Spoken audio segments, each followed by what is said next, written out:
Y'all want to watch the foreign Aaron Pierre with me? He doesn't know it yet, but we're engaged. A girl named Aisha returns to her old neighborhood, Scarborough, Toronto, and her childhood sweetheart, Michael, gives her his bedroom while she's in town. When Michael's mom, Ruth, doesn't talk to them, Michael explains to Aisha that Ruth is quiet sometimes.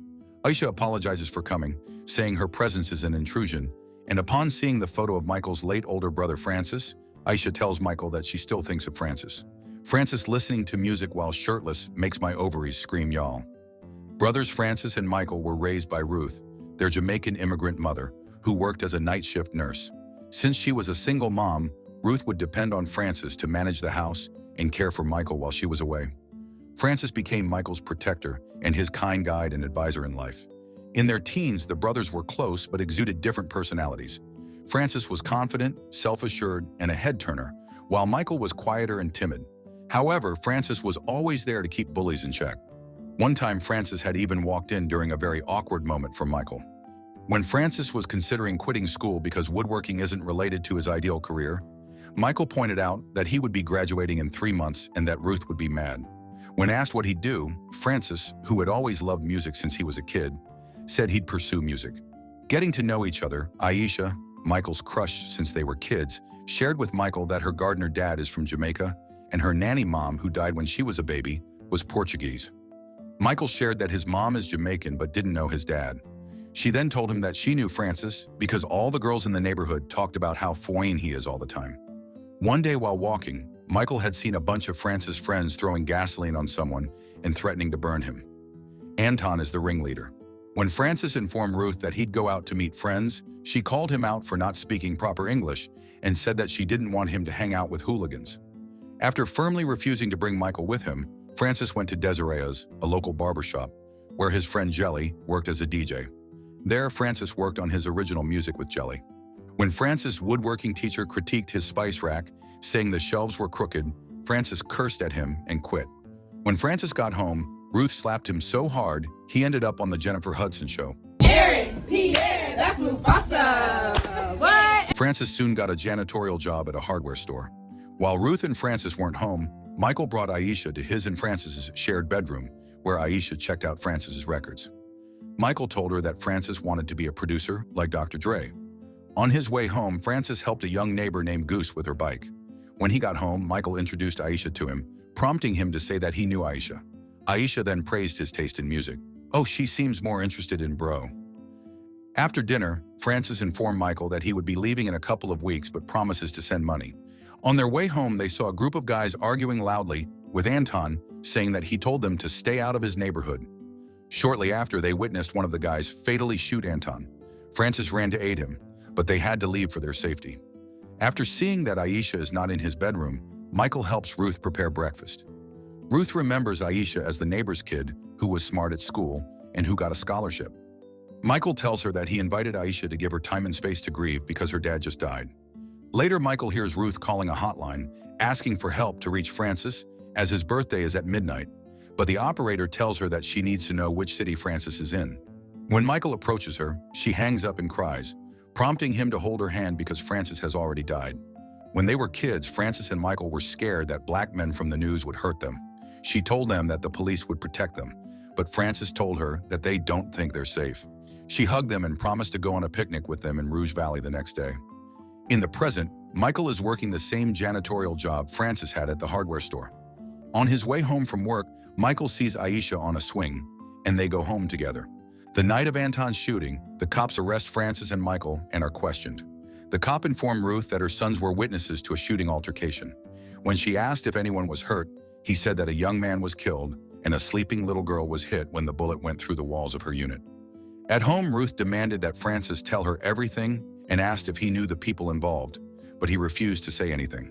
He packed up his bag, and when she tried to stop him and force him to tell her where he was going, he pulled the bag so hard that Ruth got accidentally dragged and slammed against their double-deck bed. After Francis apologized and left, Michael comforted a weeping Ruth, who asked to be left alone. My black mama would have whooped me so hard I would have amnesia. The next day, Michael told Aisha what happened. After sharing that the cops haven't caught the guys yet, he said he thinks Francis is at Desiree's. Aisha informed him that the girl who was shot was Goose, and she was reportedly stable already. When they saw a white cop talking to a group of black guys, an upset Aisha broke a police car's window and then sat on a swing. In the present, Ruth tells Aisha that her dad was so proud of her that he told everyone about her writing scholarship. Aisha tells her that she's now a vagabond programmer and had worked in Kampala. Aisha shares that she visited the village where her dad and Ruth were born, and she can't stop thinking about it since her dad passed. Ruth chuckles and then asks her to tell her more about Kampala. While browsing through the contents of Ruth's suitcase, young Francis and Michael found a photo of a man whom they assumed to be their father. Francis found Ruth's Jamaican passport and secretly put it in his pocket. In the present, Aisha asks Michael's permission to have a get-together, believing that it will help him and Ruth process their grief. When Michael insists that he and Ruth are fine, blaming Ruth's behavior on her age, Aisha asks him to stop pretending because it's clear that Ruth still hasn't accepted what happened 10 years ago. Michael stands firm on his decision not to complicate things for Ruth. The next day, Goose informs Michael that she saw Ruth going down into the valley without shoes. Michael and Aisha find Ruth holding some flowers at the spot they used to have a picnic at, and they give her shoes. One day after a long shift at work, Ruth has had enough of both her sons being low lives because of the sacrifice she made for them to have a better future. When Michael visited Francis at Desiree's, Francis bought him groceries. While sharing a meal, Francis informed Michael that he had found out that their dad is in Scarborough. Despite Michael's hesitation, Francis drove them there, called the unit, and introduced themselves. But the man who picked up told them that they had the wrong place. An upset Francis dropped Michael home and drove away without saying a word. Michael shared it with Aisha, who advised him to just ask Ruth about their dad, but he knew it would upset her. Shortly after, they do adult things. Meanwhile, Francis went back to Desiree's and stared at Ruth's passport, weeping. Jelly checked on him and hugged and kissed him in a gentle and loving way. Oh, Mans is a homosexual. Michael finds Ruth at home with Jelly and Aisha, who tells him that she invited Jelly but didn't expect him to actually show up. Michael tells Aisha that Ruth is too fragile to be disturbed and confused, but she tells him that Ruth welcomed Jelly. Michael soon gets furious at Aisha but calms down. When the party starts, Michael screams at the guests to leave the house, and Aisha has to apologize for Michael's behavior. Later, Aisha tearfully shares with Michael that her dad was closed off like Ruth.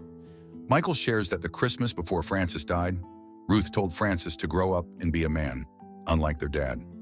He apologizes to Aisha and Jelly for his outburst, saying he understands what they're trying to do, but they have to go slow because it's not easy for Ruth.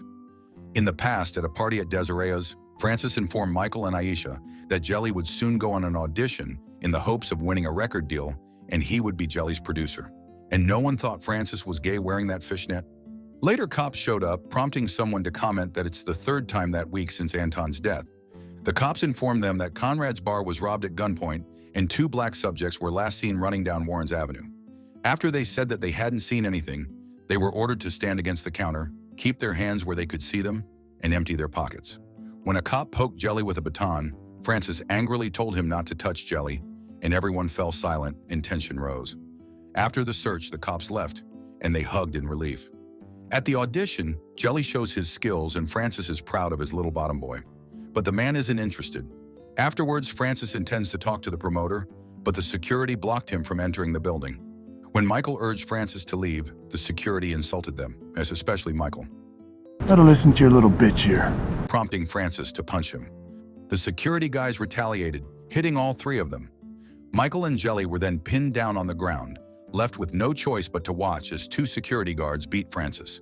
In the present, while everyone is asleep, Ruth leaves the house. Shortly after, Michael, Aisha, and Jelly receive news that Ruth got into an accident. After getting beat up, Michael brings Francis home, and Francis apologized to Ruth for disappointing her and breaking her heart. Ruth, in a loving tone, told him that it's all right. As she went to get gauze and ointment, Francis leaves.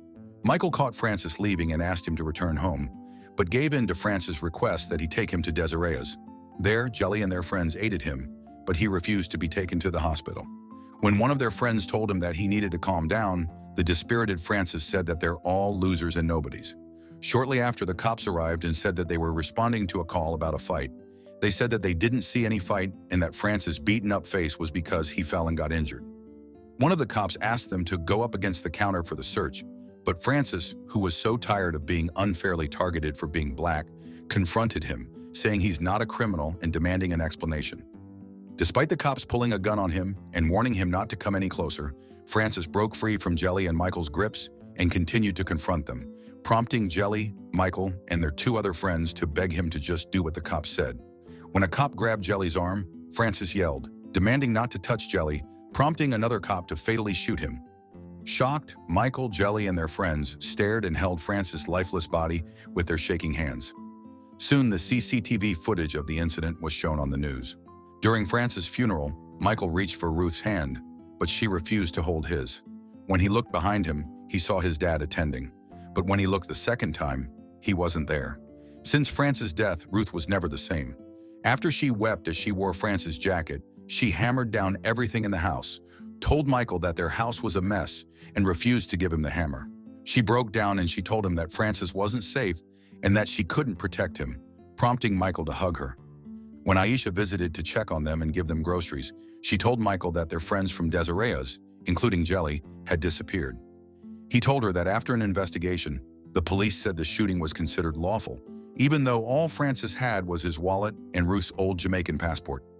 In the present at the hospital, a nurse informs Michael that Ruth is fine, aside from bruised ribs and a hairline fracture. Michael then sees Ruth and weeps as he hugs her and holds her hand. When Ruth gets discharged, Michael, Aisha, and Jelly provide her with a positive environment through music. Honestly, such a tragic story that happens far too often. Aaron Pierre's acting was top-notch along with Lamar and Marcia. What did you guys think of this one? Hey, if you like this video, make sure you subscribe now and turn on the notification because YouTube isn't recommending my videos. And if you'd like to watch more foolishness, click here or here.